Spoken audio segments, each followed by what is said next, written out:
চিটিজেন্স foundation নামৰ সংস্থাটোৱে LTI মাইণ্ডট্ৰীৰ সহযোগত শনিবাৰে সংহত গাঁও উন্নয়ন প্ৰকল্পৰ অধীনত কৃষকৰ মাজত শস্যৰ বীজ বিতৰণ কৰে। বৰপেটাৰ মন্দিয়াৰ ঢাৰি উদ্যোগত অনুষ্ঠিত বীজ বিতৰণ অনুষ্ঠানত 30 জন হিতাধিকাৰীক প্ৰতিজনকে 2 বিঘাকৈ মাটিৰ বাবে প্ৰয়োজনীয় 4 কেজিকৈ মাকৈৰ বীজ, 3 বাণ্ডুলকৈ নেট আৰু 25 কেজিকৈ DAP সাৰ বিতৰণ কৰে। এই সামগ্ৰীসমূহ অতিকৈ পিছপৰা দুখীয়া খেতিয়কক প্ৰদান কৰা হয়। ভেলেঙি ক্লাষ্টাৰ কমিটিৰ সম্পাদক ফকৰুদ্দিন আহমেদ আৰু VDCৰ সভাপতি আৰু সম্পাদকে উক্ত সামগ্ৰীসমূহ বিতৰণ কৰে। এই মাকৈ খেতি কৰি খেতিয়কসকল লাভান্বিত হ'ব বুলি চিটিজেন ফাউণ্ডেশ্যনৰ কৰ্মকৰ্তাসকলে আশা প্ৰকাশ কৰিছে।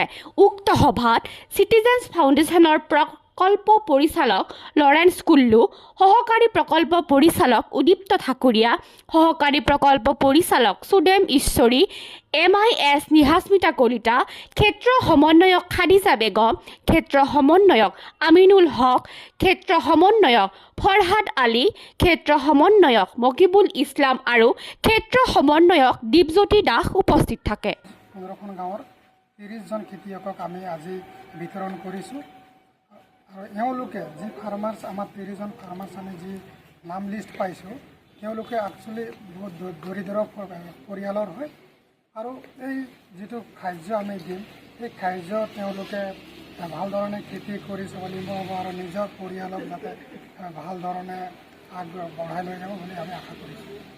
আপোনালোকে আৰু এনেকুৱা ধৰণৰ আৰু কি কাম কৰিছে আপোনালোকে? হয়, আমি জুন মাহৰ 1 তাৰিখৰ পৰা আমি যিটো আমি গাঁও 15খন গাঁৱত কাম কৰিবলৈ লৈছোঁ, ইয়াতে আমি 4টা দিশত কাম কৰি আছোঁ। প্ৰথমখন হ'ল আমাৰ এনভাইৰনমেণ্টৰ ওপৰত, দ্বিতীয়খন হ'ল আমাৰ এম্পাৱাৰমেণ্টৰ ওপৰত, তৃতীয়খন হ'ল আমাৰ কি কয় আপোনাৰ এইটো এডুকেশ্যনৰ ওপৰত আৰু 4 নম্বৰটো হ'ল আমাৰ স্বাস্থ্যৰ ওপৰত। আপোনালোকে আৰু এই এগ্ৰিকালচাৰ ক্ষেত্ৰত আপোনালোকে আৰু ইয়াতে কি কৰিছে বা কি কৰিব অলপমান জনালে ভাল আছে।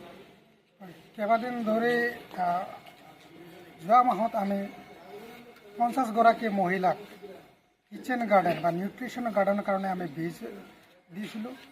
তাৰপিছতে আমি 50গৰাকী খেতিয়কক আলুৰ বিধান লগতে শাক পাচলিবোৰ সাৰ আদি ইত্যাদি আমি দিছোঁ আৰু আজি আমি মাকৈৰ বিধান দিবলৈ কাৰণে 30 জন ফাৰ্মাৰ্ছক লৈছোঁ।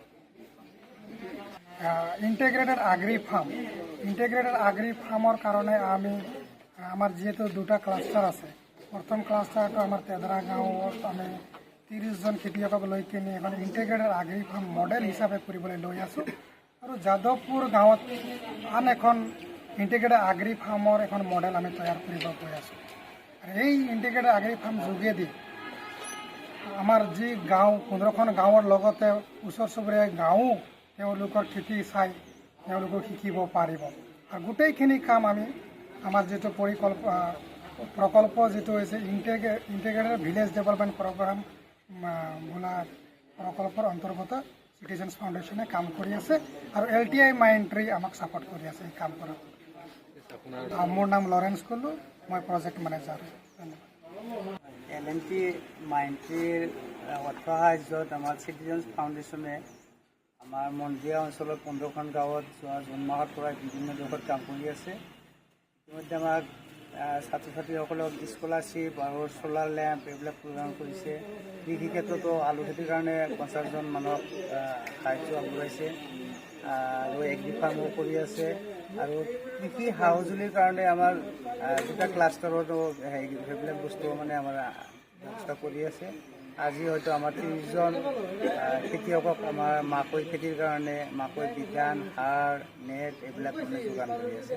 তাৰ বাবে আমি চিটিজেন্স ফাউণ্ডেশ্যনক আমি আমাৰ এই মন্দিয়া অঞ্চলত এইখিনি কাম কৰাৰ কাৰণে আমি ধন্যবাদ জ্ঞাপন কৰিছোঁ।